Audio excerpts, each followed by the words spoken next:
Cuando hablamos del tema de sustentabilidad y más referido a la ciudad o a la edificación, lo que nos encontramos es con una visión esquizofrénica de visiones e intereses en torno a un objetivo muy loable pero tan ambiguo que cada quien se acerca de diferente forma. Tenemos por una parte importantísimas iniciativas de esquemas de certificación de mejores prácticas, la excelencia, que demuestran que sí se pueden lograr cambios.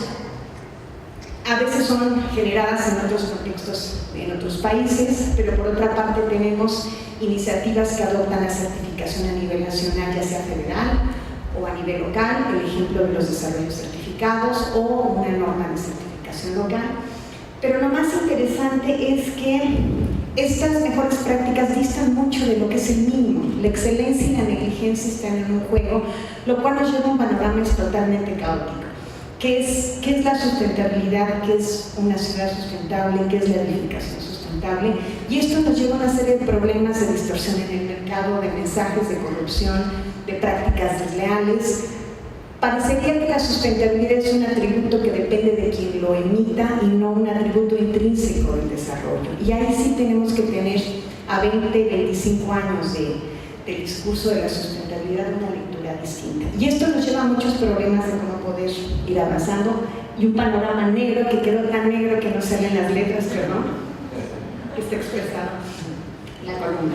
Confusión en el mercado y la edificación sustentable parecería que sigue siendo una moda elitista y no una estrategia de transformación de las ciudades, porque construir, no solamente no construimos, sino que nos construimos como sociedad.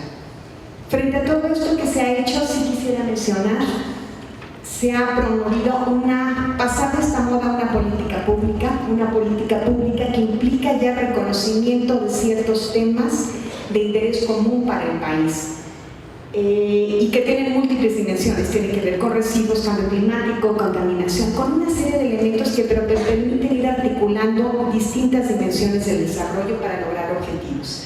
Y segundo, hay un fundamento legal, que esto es muy importante. Tenemos elementos que nos permiten tener esta responsabilidad de los mínimos. Con estos elementos se trabaja una iniciativa muy interesante que responde mucho a lo que se estaba comentando aquí en las mesas.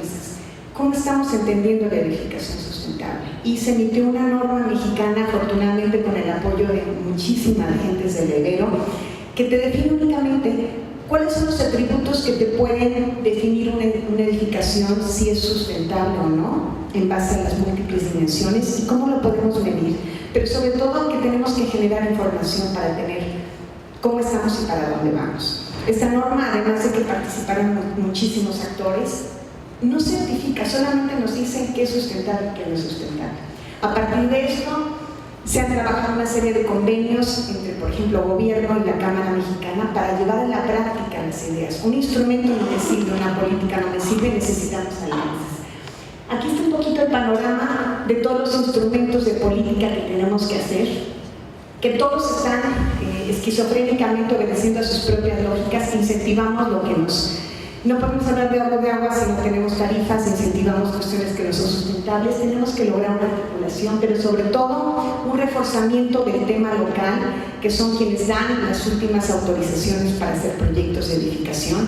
Y lo que está marcado en la parte de la vertiente, empezar a transformar desde la responsabilidad. Los instrumentos de autorregulación en un momento de pérdida de credibilidad de la autoridad, de pérdida de perspectivas del desarrollo, de crisis en todos los ámbitos del desarrollo, creo que es muy importante empezar a tener esta conciencia y esta responsabilidad y empezar a transformar.